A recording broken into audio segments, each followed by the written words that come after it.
Bom, olá amigos, queridos, né? Estamos de volta para falarmos mais um pouquinho sobre o nosso conteúdo, iniciando hoje o módulo 2, no capítulo 4, né? Falaremos então um pouquinho de concordância verbal. Trabalharemos da página 8 até a página 23 com os exercícios. Espero que vocês estejam se cuidando, fazendo as atividades com muita atenção, com muita concentração, com muito carinho. E qualquer dúvida, espero que vocês peçam ajuda sim, seja o responsável em casa ou a todos aos professores aqui no colégio, tá bom? Então, vamos falar um pouquinho sobre a concordância verbal. O que é a concordância verbal? A concordância verbal é aquela palavrinha que vai combinar sempre com o sujeito, né? No caso, verbo, né?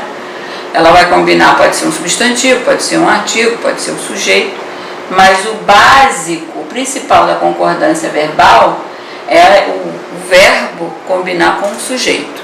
Por exemplo, como já aprendemos no terceiro ano, o sujeito, ele pode ser simples, um elemento, né? Ou pode ser composto, com mais de um elemento.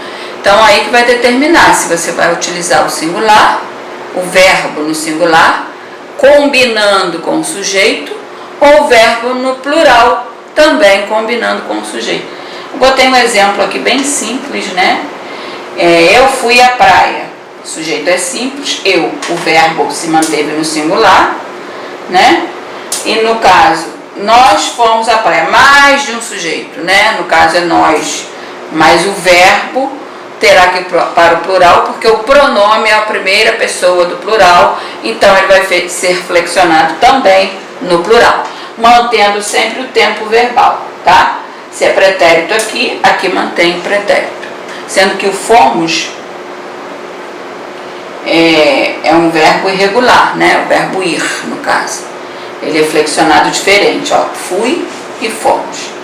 Então, lembrando, a concordância verbal, ela combina com o sujeito, ela precisa combinar com o sujeito, seja ele simples, um único elemento, ou composto, são vários elementos. Não é difícil, prestem bastante atenção, que vocês vão tirar isso aí de letra, viu? E vamos agora dar uma olhadinha aqui no módulo, no capítulo 4, como costumamos fazer, né? Esportes, desafios para a vida. Fazemos a leitura da imagem, a leitura desse texto, a leitura, as perguntinhas, vocês podem fazer com a mamãe em casa. Na página 10, temos como sempre o início de conversa. Você pode ler um texto, né, com a interpretação, falando sobre equipe de esportes. Aí você vai ler e vai responder. E aqui embaixo, no 4, eu só vou ler mais ou menos, que está mais assim, está mais complexo. Número 4, contorne no problema matemático da página 10, que é aqui. Aqui já entrou a matemática, né? Como sempre, elas se integram as matérias, seja português, seja matemática. História, geografia, ciências também integram. Tudo está envolvido, né? No caso aqui, a matemática. Contorne no problema matemático da página 10 os elementos a seguir de acordo com as cores indicadas. Vermelho, número da atividade, introdução do problema. Aí você vai lá na imagem, você vai contornar de vermelho, ó, os números que estão indicando. De verde, as questões que compõem a atividade, né? Quantas questões são? Olha lá, aqui. Você vai achar as questões e vai contornar, que é a mesma coisa que envolver com lápis de cor verde ou passar a linha em volta. E com o azul você vai envolver as informações para análise. Aí você volta na página 10, vai localizar as informações da análise e vai envolver com um lapisinho azul, tá? E depois o amarelo, a imagem para ilustrar a atividade. Geralmente todo texto tem a imagem, né? Então você vai envolver de amarelo a imagem que está ilustrando a atividade da página 10. E por último aqui no meu módulo está roxo, acredito que seja roxo ou azul escuro. Dica de como resolver a questão. Aí você volta lá e tem a dica lá embaixo, ó, como se a menininha estivesse falando para você a dica. A média de pontos por jogo pode ser calculada dividindo o total de pontos da equipe em todos os jogos, pelo número de jogos que essa equipe disputou no torneio. Aqui abaixo você tem a fonte, né, de onde foi tirado. E aqui tá bem fácil, é só você ler aqui, ver a cor indicada e envolver nesse quadro. Espero que vocês tenham entendido.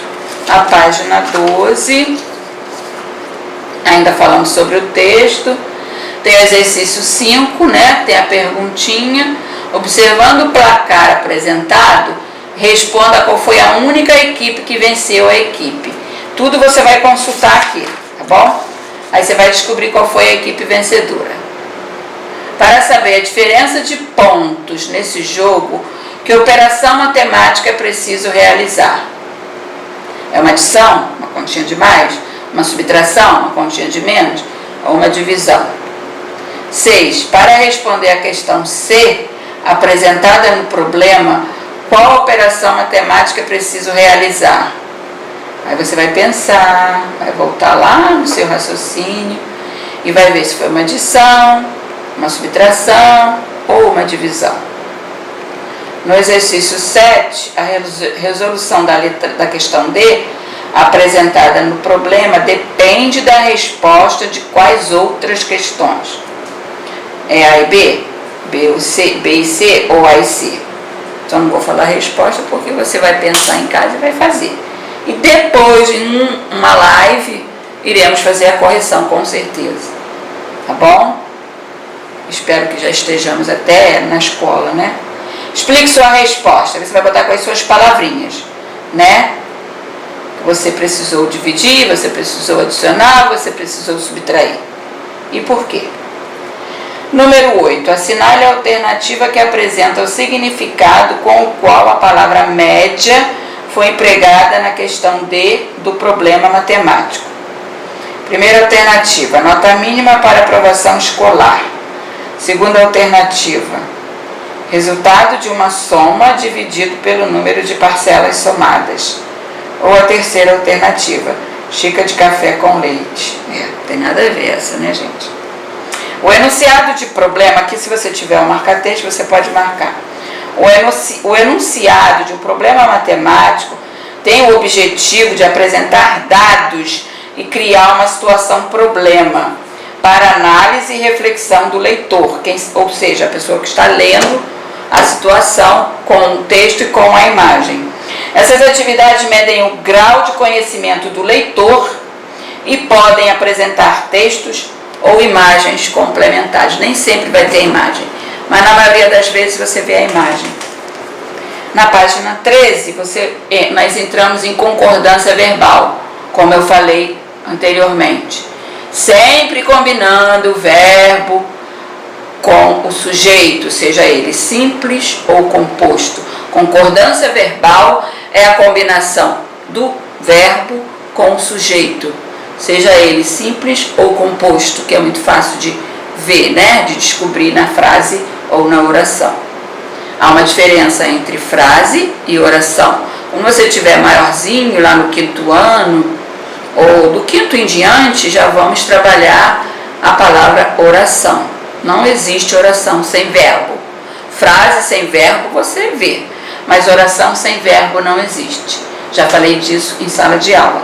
Então aqui vamos ainda utilizar o termo frase até a gente chegar lá no 5º ano, aí você vai utilizar o termo oração.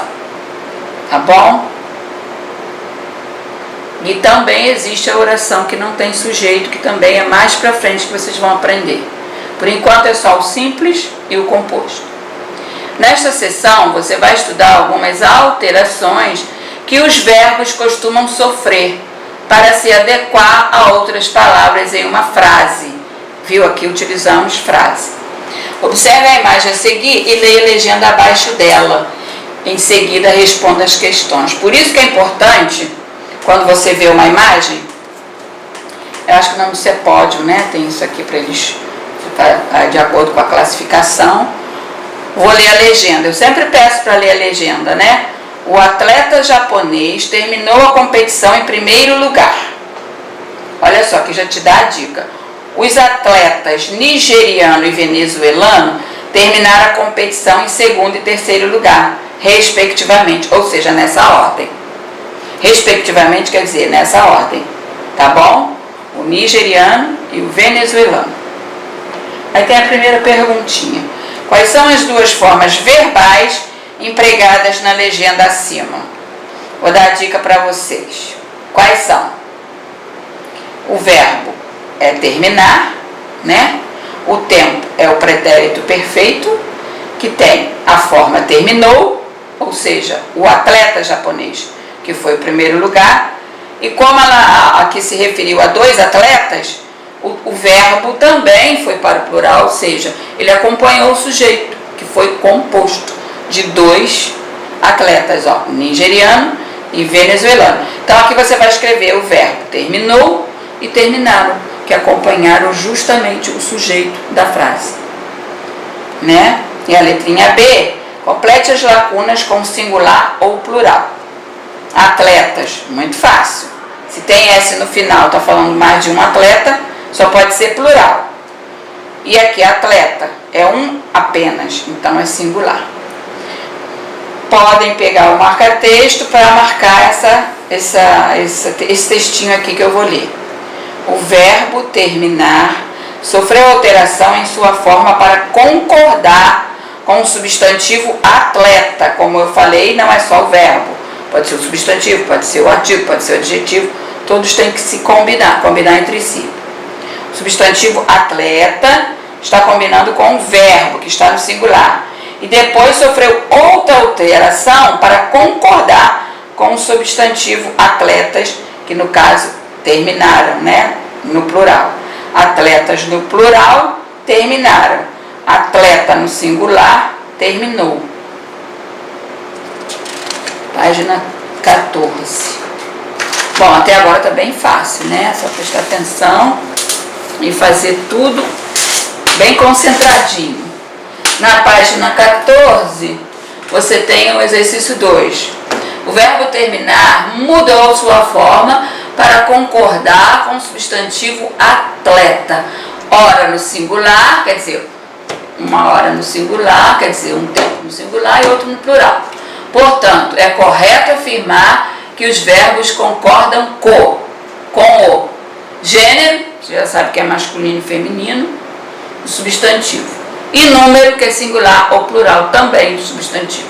Tá na cara aí que a gente combinou o quê? Foi o número, singular e plural, o substantivo atleta, né? Atleta singular, atletas plural. Exercício 3. Você já estudou que os pronomes pessoais podem substituir os substantivos. Claro. Por exemplo, Sofia é muito estudiosa. Você vai substituir esse substantivo pelo pronome pessoal do caso reto. Vai ficar ela, como é feminino, a menina, né? O pronome vai para o feminino. Ela é muito estudiosa. Também já aprenderam lá no terceiro ano. Então vai ser o atleta terminou a competição em primeiro lugar. Vou substituir o pronome pessoal do caso reto. Por quê? Porque vocês vão aprender o oblíquo. Então você tem que saber diferenciar o reto do oblíquo. Ele terminou a competição em primeiro lugar. E logo abaixo, flexionado no plural, os atletas, olha o verbo, terminaram a competição em segundo lugar. Ou seja, mais de um atleta. O pronome pessoal reto vai ser eles. Eles terminaram a competição em segundo lugar. E agora é com você. Você vai fazer o exercício abaixo baseado nesse textinho que eu acabei de ler. Agora empregue nas frases abaixo o verbo terminar no tempo passado, de acordo com o pronome em destaque. Então, um pronome que determina, tá bom? Eu a competição em primeiro lugar. Se é passado, é o pretérito perfeito. Como é que vai ficar? Eu terminei a competição em primeiro lugar. Só vai mudar aqui o pronome, a frase é a mesma, tá? O pronome e o verbo. Nós, como é que fica? No pretérito também, terminamos a competição em segundo lugar. E no caso, ela, que singular no caso, terminou a competição em terceiro lugar. Aí tem as colocações aqui. Número 4, o verbo terminar se modifica conforme a mudança do pronome pessoal. Portanto, é correto afirmar que os verbos também se alteram para concordar com a pessoa do discurso ou a pessoa gramatical, ou o grau do substantivo, aumentativo e diminutivo do termo a que se refere. Também é muito fácil. Claro que você vai ter que adequar o verbo à sua pessoa, a pessoa do discurso ou pessoa gramatical, ou seja, um substantivo, né?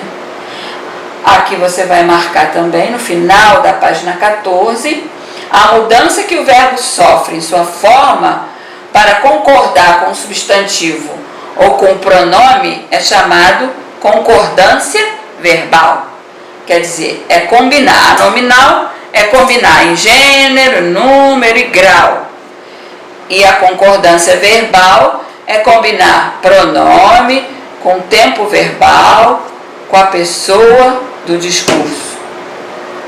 Deu para entender? E também, como eu lembrei, sempre o verbo combinando com o sujeito, seja simples ou composto. Página 15. Outro exercício aqui é fácil, mas tem que ter muita atenção. Reescreva a frase a seguir, substituindo o pronome ele pela pessoa indicada. Bom, é só você pensar. Olha o modelo. Ele gosta de tocar violão. Aí tem um garotinho lá sentadinho, tocando o violão dele, né? Aí você vai colocar o pronome. Você vai mudar somente o pronome. Eu. O verbo vai mudar. É eu, então vai ficar eu gosto de tocar violão. Letra B. Pronome de tratamento. Você. Você gosta de tocar violão. Frase afirmativa, ponto final. E início de frase, letra maiúscula. Sempre vou lembrar isso. C. Pronome nós. Como é que fica? Nós, mantendo o verbo no mesmo tempo, tá? No caso aqui é presente. Nós gostamos de tocar violão. O D. Vocês, flexionado no plural, que é um pronome de tratamento, vai ficar vocês gostam de tocar violão. Viu? Eu tenho que manter o verbo no mesmo tempo que está no meu modelo aqui em cima. E a letrinha E, eles gostam de tocar violão. A regra é essa, você só vai prestar atenção no tempo verbal e flexionar o pronome de acordo com o verbo. No número 2, passe as frases a seguir para o singular. Bom, também é fácil, só prestar atenção. Os jornalistas erraram. Bom, está no plural. Eu vou passar para o singular, como é que vai ficar? O jornalista errou. Erraram está no pretérito. Então eu vou flexionar o singular também no pretérito. O jornalista errou. Ponto final. Letra B. As crianças adormeceram. Também está no pretérito. Eu vou flexionar no singular. A criança adormeceu. Lembrando que também você vai utilizar o ponto final e a letra maiúscula. E no exercício 3, passe as frases, igual cebolinha, as frases a seguir para o plural. A letrinha A encomenda chegou. Agora eu vou passar para o plural. As encomendas chegaram, também mantendo o verbo no pretérito. Chegou, chegaram. B, a criança brinca. Está no presente, ó. A criança brinca, vai ficar as crianças brincam, né? Mantendo o tempo verbal. Na página 16, nós temos o início de conversa, que vai entrar esse texto aqui, né? A pedra filosofal. Harry Potter e a pedra filosofal, que vocês vão amar Aqui tem o vocabulário, né? Que vocês precisam ler para ver o significado da palavrinha sublinhada. Na página 17, continuação do texto, podem numerar os parágrafos, para não esquecer, para não perder a prática. Numerem os parágrafos, olhem bem o significado das palavras. Na página 18 ainda temos texto, viu? Podem ler com atenção, bem devagar, para poder responder certinho. Na página 19, continuando o nosso texto, terminando aqui com a fonte de onde foi tirado e também esse vocabuláriozinho para você ver o significado. Na página 20, fala sobre a autora do texto, né? Um pouquinho da vida dela, como sempre a gente vê. Sempre tem um pouquinho. Aqui tem umas 3 interpretações, 3 perguntas de interpretação oral, ou seja, só falar. Você lê e fala para a mamãe ou para quem estiver do seu lado do que você entendeu do texto. E aqui é a parte escrita do texto, né? O exercício 1, o 2, é só você voltar, consultar o seu texto, se você esquecer, para poder responder. Aqui fala de protagonista. O que é o protagonista, seja de um texto, de um filme, de uma história? É o que? O personagem principal. É aquele que mais se destaca. Isso já vai entrar na parte de produção de texto, né? O antagonista é aquele que é o inimigo do protagonista, ou seja, o adversário do protagonista, que não se dá com ele na história, né? O adversário, quer dizer, ele é contra o personagem principal. E os secundários são aqueles personagens com menos destaque.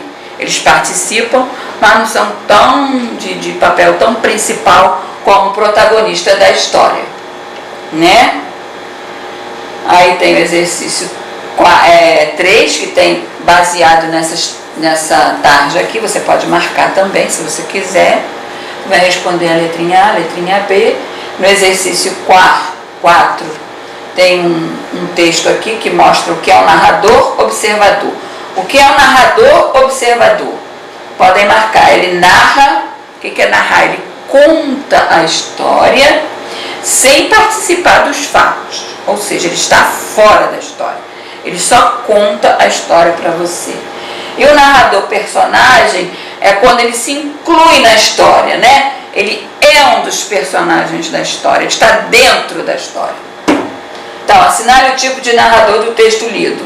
Esse narrador, ele entrou na história ou ele só contou para você?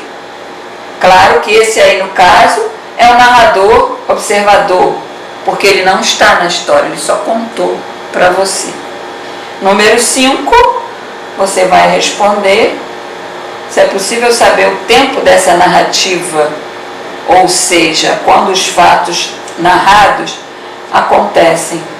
Como está dizendo lá embaixo, está dizendo o horário que aconteceu tudo, que eu não vou dizer, né? Senão fica sem graça. Você vai botar aqui sim, porque no texto diz quando os fatos ocorreram. E o exercício 6, você vai responder também qual é o espaço dessa narrativa, ou seja, em que lugar se passam os fatos narrados nesse trecho. Aí você vai saber onde é que foi que aconteceu tudo isso. Na página 22, que é a próxima, concluindo aqui o texto, né, a interpretação, quase concluindo. Exercício 7, você vai relacionar as bolas do quadribol às suas características. Vermelha é do tamanho de uma bola de futebol, sua função é marcar gol. Você vai botar a letrinha correspondente. Você vai observar e botar a letrinha correspondente. Se é a letra A, se é a letra B ou se é a letra C. Aí aqui embaixo tem a fonte, que foi tirada isso aqui, do que mais gosta nas histórias.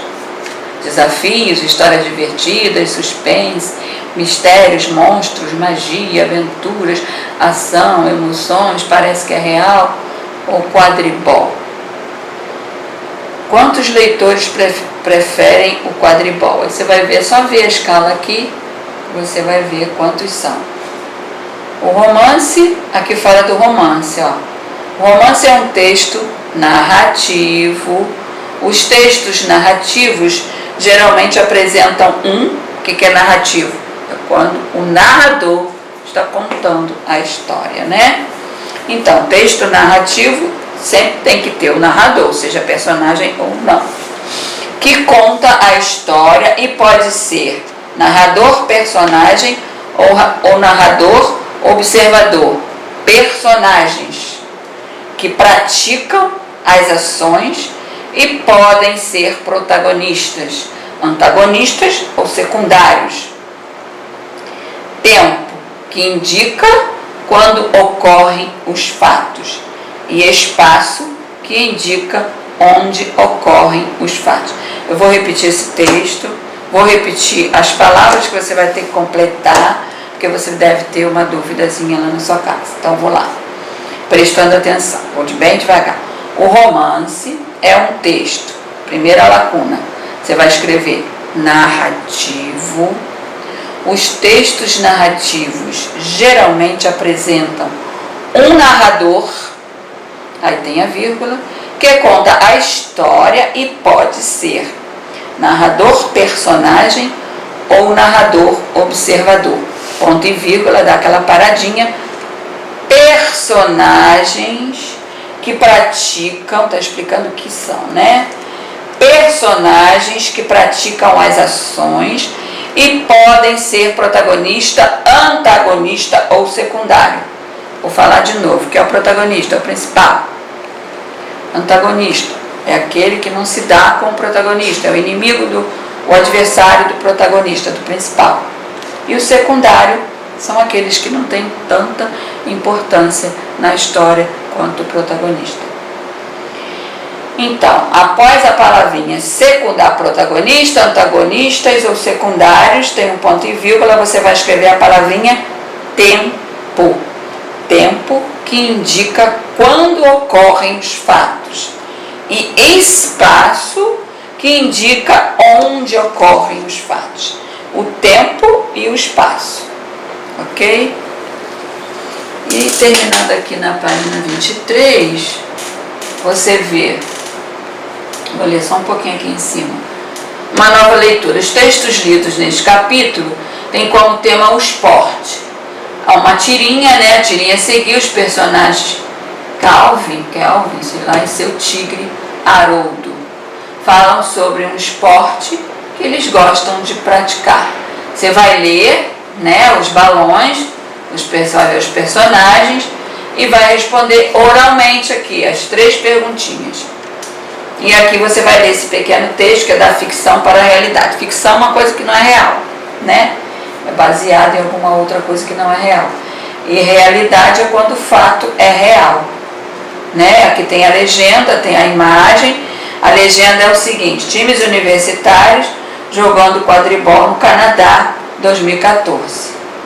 Olha lá o jogo de quadribol que tanto fala nesse texto. E aqui nós terminamos essa primeira parte do módulo 2, capítulo 4, que eu falei de concordância verbal. Se vocês tiverem alguma dúvida, vocês podem sinalizar que faremos um novo vídeo fazendo a revisão para tirarmos todas as dúvidas que vocês tiverem. Tá bom? Espero que vocês tenham gostado e até a próxima. Um beijo para vocês.